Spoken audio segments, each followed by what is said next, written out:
أعوذ بالله من الشيطان الرجيم. بسم الله الرحمن الرحيم. أرأيت الذي يكذب بالدين فذلك الذي يدعو اليتيم ولا يحض على طعام المسكين فويل للمصلين الذين هم عن صلاتهم ساهون الذين هم يراءون ويمنعون الماعون. صدق اللہ العظیم. میرے عزیزو السلام علیکم. میں نے آپ کی خدمت میں قرآن شریف کی آخری 10 صورتوں میں سے تیسرے نمبر اور قرآن شریف کا 107واں نمبر جو سورہ ہے ماعون جس کو کہتے ہیں وہ میں نے تلاوت کی. اس صورت میں اللہ تعالیٰ نے چند اخلاقی برائیوں کا ذکر کیا ہے جو ہم میں پائی جاتی ہیں.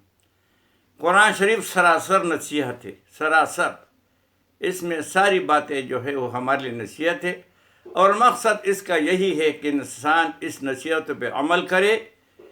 یہاں بھی زندگی آسان، قبر بھی آسان، محشر بھی آسان، اور اللہ تعالیٰ جو اپنے نعمتوں میں سے بڑی نعمت جنت ہے وہ عطا فرمائیں گے، جو ساری زندگی کے لیے ہمیشہ کے لیے ہے، ہمیشہ ہمیشہ اس میں خوش رہیں گے. تو ہمارے جو اخلاقی برائیوں میں سب سے بڑی برائی اور دین والی برائی ہے، وہ فرماتے ہیں ارأیت الذی یکذب بالدین. ہم سب کو کہتے ہیں، نبی کریم صلی اللہ علیہ وسلم کو فرمایا کہ آپ دیکھتے نہیں ہیں کہ ان روز محشر یعنی حساب کتاب کا جو دن ہے اس کو یہ بھول چکے ہیں، اور اس کو جھوٹا اگر اس کو یہ بھول اس لیے چکے ہیں کہ اس کو جھوٹا سمجھتے ہیں کہ ہے نہیں. اور حقیقت میں اگر ہم بھی سوچیں تو ہم نے بھی اس کو کہتے ہیں کہ نہیں ہے. اگر وہ ہوتا تو ہم اس کے لیے تیاری کرتے. ہم تو کوئی کام ایسے نہیں کرتے جو آخرت کے دن میں اللہ کے سامنے کھڑے ہو کر حلال اور حرام، اچھی بری، یہ سب کا جب پوچھ ہوگا تو ہم بھول چکے ہیں کہ وہ ہے ہی نہیں. اگر ہوتا تو ہم یہاں یہ چند دن کی زندگی ہے اس کو ہم جو ہے ضائع نہ کرتے. تو اللہ نے فرمایا اللہ جانتے ہیں کہ ہم اس کو جھٹلاتے ہیں کہ یہ ہے ہی نہیں. اگر ہوتا تو ہم اس کے لیے تو کچھ نہ کچھ کرتے. تو حقیقت میں ہم تو اس کو جھٹلاتے ہیں، مسلمان ہوتے ہوئے بھی ہم اس کو جھٹلاتے ہیں. اللہ معاف فرمائے. پھر فرمایا فذلک الذی یدعو الیتیم. اور ان کا اخلاقی برائی کیا ہے کہ وہ یتیم کو دھکا دے رہے ہیں، دھکا دیتے ہیں. اگر یتیم قریب آ جائے، کچھ مانگے، ان کی ضرورت ہو تو ان کو دھکے دیتے ہیں، ان کو دیتے نہیں، ان کو پسند نہیں. یتیم کو برا سمجھتے ہیں. کل تو ہمارے بچے بھی یتیم ہو سکتے ہیں. سوچو ذرا اس بات پہ. پھر کیا ہوگا؟ جو یتیم بچہ جو ہے، شام کو ہمارے بچے جو ہوتے ہیں چھوٹے چھوٹے، والد آ جاتے ہیں، وہ بچے جو ہارن سنتے ہیں اس ہارن بھی پہچانتے ہیں. 1 کلومیٹر سے اگر ان کو آواز آئے تو بھاگتے ہوئے وہ دروازے پہ جاتے ہیں. پھر وہ والد بھی ایسا نہیں آتا، کچھ نہ کچھ ان کے لیے لے کے آتا ہے، ان کو گود میں لیتے ہیں. کیا یتیم کا بچہ یہ نہیں چاہتا؟ وہ بھی چاہتا ہے. نبی کریم صلی اللہ علیہ وسلم نے فرمایا کہ بہترین گھر وہ ہے جس میں یتیم بچہ ہو اور ان کے ساتھ حسن سلوک کیا جائے، اچھا سلوک ہو، اس کی تیمارداری ہو، اس کی پرورش ہو، اس کی سب کچھ ہو، ان کی ضرورتوں کو پورا کیا جائے. اور بدترین گھر وہ ہے جس میں یتیم ہو، ان کے ساتھ برا سلوک کیا جائے. بھائی یہ بہت خطرناک بات ہے، اس پہ زیادہ خیال رکھنا چاہیے. اور پھر آگے اللہ فرماتے ہیں وَلَا يَحُضُّ عَلَىٰ طَعَامِ الْمِسْكِينِ. آج کل بہت سخت وقت ہے، سب لوگ مسکین ہو گئے، سب لوگ. بس یہ وزیر جو ہے اور یہ ممبر جو ہے بیٹے ہیں، کھاتے پیتے ہیں، باقی سارے لوگ پاکستان میں مسکین ہو گئے. کوئی کسی کے پاس کچھ نہیں کہ دوسروں کو دے. بس قوت لا یموت، بس اتنا ہے کہ بس ہینڈ ٹو ماؤتھ ہے، ہینڈ ٹو ماؤتھ والے سب ہو گئے۔ اللہ معاف کرے، اللہ ان کو سزا دے جن نے 25 کروڑ عوام کو سزا دی، اللہ ان کو سزا دے، ہمارے سامنے سزا دے۔ یا اللہ موت تو آنی ہے اور اس سے کوئی چھٹکارا نہیں ہے، اس کے لیے ہمیں تیاری بھی نصیب کرے اور ہمیں یہ دکھائیں جس نے ملک کے ساتھ یہ کیا، تاکہ ہمارے سامنے جن کے لیے یا اپنے اولادوں کے لیے کیا، تاکہ ان کے اولاد اللہ تعالیٰ ذلیل و خوار کریں تو اس کو کھانے کے لیے نہیں دیتے، اس کو مدد نہیں کرتے۔ کتنے مساکین غربا ہیں۔ اور پھر فرماتے ہیں فویل للمصلین، ہلاکت ہے، تباہ ہو جائے، برباد ہو جائے ان نمازیوں کے لیے، وہ نماز جو نماز تو پڑھتے ہیں مگر کیا کرتے ہیں، الذین هم عن صلاتهم ساہون، وہ اپنے نمازوں سے بے پرواہ ہے، اس میں سستی کرتے ہیں، اپنی مرضی سے پڑھتے ہیں، غفلت کرتے ہیں اپنی مرضی سے، جب دل چاہا نماز پڑھا، جب دل نہیں چاہا نہیں پڑھا۔ اگر ہم نماز بھی پڑھتے ان کو یہ پتہ نہیں کہ میں پڑھتا کیا ہوں، کسی کو اس کا ترجمہ نہیں آتا کہ میں اللہ کے سامنے کھڑا ہوں، میں کہتا کیا ہوں، میں اللہ سے مانگتا کیا ہوں۔ کتنے افسوس کی بات ہے، ہم نے اپنے بچوں کو، اور سارے ہمارے جو ہے طوطی ہے، بس طوطی کی طرح یاد کیے ہیں، رٹا لگایا ہے، اس کو پڑھتے، بھائی اس کو سیکھو، اس کا ترجمہ کرو، ترجمہ سیکھو، پھر جب نماز پہ کھڑے ہو جاؤ اس پہ غور و فکر کرو تو پھر ہماری نجات ہوگی۔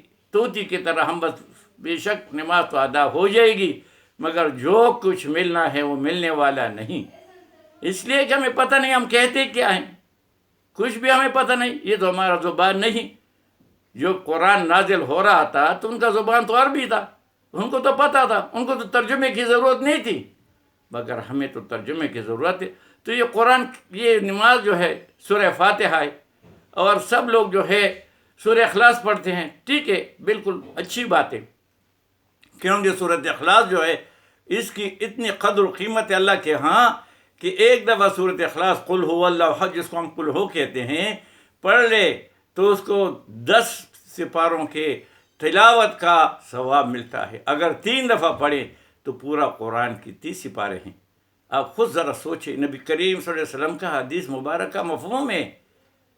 تو یہ نفلوں میں کوشش کرے کہ نفلوں میں جب ہم نفل پڑھتے ہیں تو ہر رکعت میں 3 دفعہ پڑھے، تو اگر 2 رکعت نفل ہم نے پڑھ لی، اگر ہم نے قرآن پڑھا بھی نہیں ہے پھر بھی ہمیں 2 قرآنوں کا ثواب مل گیا۔ اللہ تو دینے والا ہے، کوئی لینے والا تو بنے نا، ہم لینے والے نہیں بنتے، اللہ دینے والا ہے، ہم پھینک رہے ہیں ہم کے اوپر، وہ پھینکنے والے بھی ہم اٹھاتے نہیں، کتنے افسوس کی بات ہے۔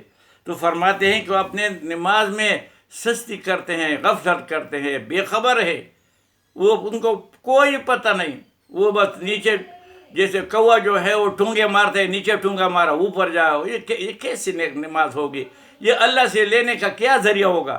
جب نبی کریم صلی اللہ علیہ وسلم پہ معراج کی رات یہ نماز دی گئی تحفے کے طور پہ 5 نمازیں، تو جب نبی کریم صلی اللہ علیہ وسلم واپس تشریف لائے، صحابہ کرام کو اس کا ذکر کیا تو بہت خوش ہوئے، کیونکہ وہ تھوڑے کام کے لیے نبی صلی اللہ علیہ وسلم کے پاس آتے اور اپنے حاجتیں بتاتے کہ اللہ سے ہمارے لیے یہ مانگو، تو بہت خوش تھے کہ اب یہ اللہ سے لینے کا ذریعہ مل گیا، کہ وہی ہمارے لیے بھی ہے، بھائی وہ ہمارے لیے قرآن وہی ہے، نماز وہی ہے، اس میں خشوع اور خضوع پیدا کرے، خشوع اللہ سے ڈر کہ میں اللہ کے سامنے کھڑا ہوں، ادھر دیکھو، ہاتھ اٹھاؤ، پیر اٹھاؤ، نہیں، بالکل اللہ کے سامنے تابعداری سے کھڑا ہونا، خشوع اور خضوع، عاجزی، بالکل میں کچھ بھی نہیں ہوں، انسان کچھ بھی نہیں ہے، کچھ بھی نہیں، سر میں درد آتے ہم ہٹا نہیں سکتے، اور کوئی دان میں درد آتے ہم ہٹا نہیں سکتے،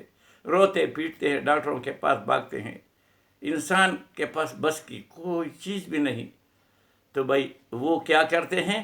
اپنے نماز میں غفلت برتتے ہیں۔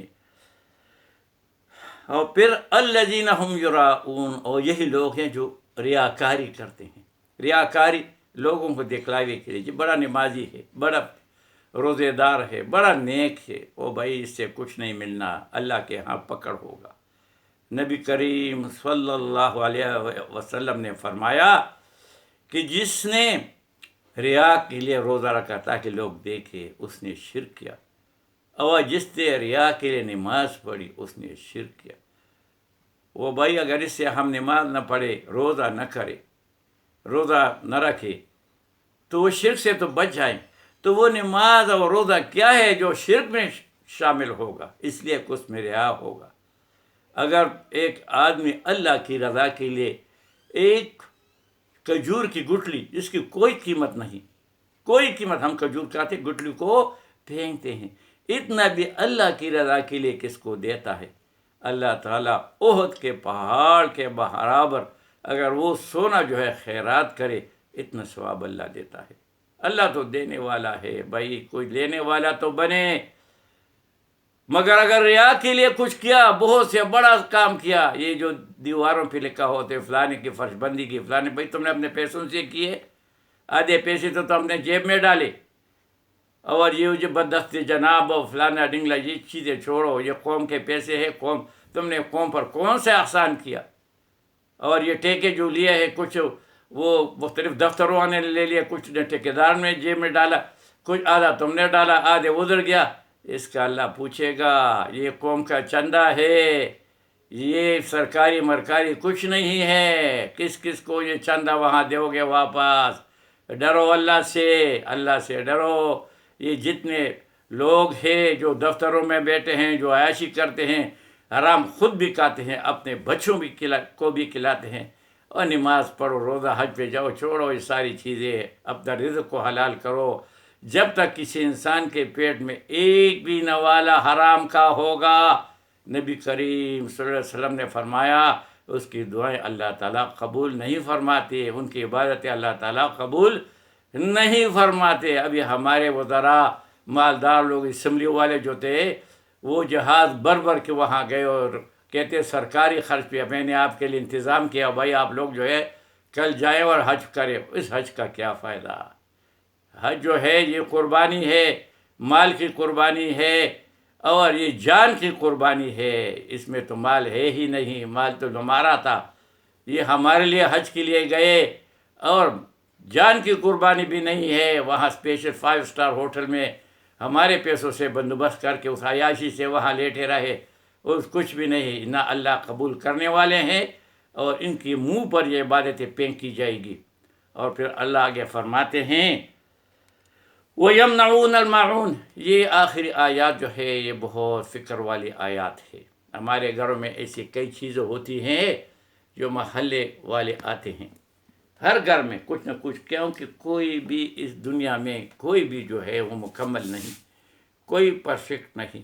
ہر گھر میں ایسی کوئی چیزیں ہوتی، چھوٹی چھوٹی چیزیں، جیسے بلچا ہوا، درانتی ہوئی، اور کرپا ہوا، کوئی ہاتھ گاڑی ہوئی، ایسی کئی چیزیں ہیں جو ایسے دھوپ میں پڑی ہیں، مگر اگر وہ مانگے اور جی وہ نہیں ہے، اللہ نہ کرے، اللہ نہ کرے، جب وہ جاتے اس کہتے اللہ نش کرے۔ نش مطلب جب تم کہتے ہو انہیں دیکھا بھی ہے، بھائی کیا ہوگا اگر وہ یہ چیز آپ اس کو دے دیں اور وہ چند دن کے لیے وہ استعمال کرے اور واپس لے آئے، اس چیز نے ویسے بھی دھوپ پہ پڑ رہنا ہے، اور اپنے لائف کے مطابق اس نے ختم ہونا ہے۔ یہ کئی گھروں میں سیڑھیاں نہیں ہوتی، تو سیڑھیاں تو سارے باہر پڑی رہتی ہے، اور اس کا 1 سال اس کی گارنٹی ہے۔ سال کے بعد وہ سیڑھی جو ہے اس کو وہ ویسی ختم ہو کے زمین پہ لیٹ جائے گی۔ تو اگر اس دوران وہ استعمال ہوئی تو بری بات ہے۔ ہر آدمی ابھی سیڑھی خریدے گا، کس کا بس ہے؟ ہر آدمی جو ہے بیلچا خریدے گا، زمیندار نہیں ہے، کچھ بھی نہیں ہے۔ اگر ہم اپنے گھر میں کام کر رہے تھے اور ہم نے 2-4 بیلچے خریدے، ابھی اگر کس کو بیلچے کا ضرورت پڑی تو کیا کوئی دیں گے تو کیا ہوگا؟ وہ کم ہو جائے گی۔ وہ چیز جو استعمال کرنے سے کم نہیں ہوتا اور اس پر انکار کرنا، اللہ تعالیٰ فرماتے ہیں وَيَمْنَعُونَ الْمَاعُونَ، یہ استعمال کی چیزوں کو منع کرتے ہیں، نہیں دیتے۔ جیسے چارپائی ہے، گھروں میں ایسے 2-4 چارپائی ہوتی جو کسی کام کی نہیں ہوتی، مگر وہ شادی بیاہ میں اور جیسے فوت ہو جائے وہاں اس کی ضرورت ہوتی ہے، یا کسی کے گھر میں مہمان وغیرہ آ جائیں تو بھائی دیو، ویسے پڑی ہے، وہ دھوپ میں بھی پڑی ہے اور بارش میں بھی پڑی، ویسے اس نے ختم ہونا ہے۔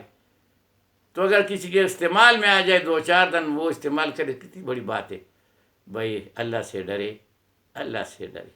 یہ دنیا جو ہے یہ بہت عارضی ہے، اور ہم ایک ٹک ٹک جو دیکھ کرتا ہے نا، یہ اوپر جو گھڑی لگی ہے، یہ ہم آخرت کی طرف ہم اعلان کرتے ہیں کہ آخرت قریب آ رہا ہے، آ رہا ہے.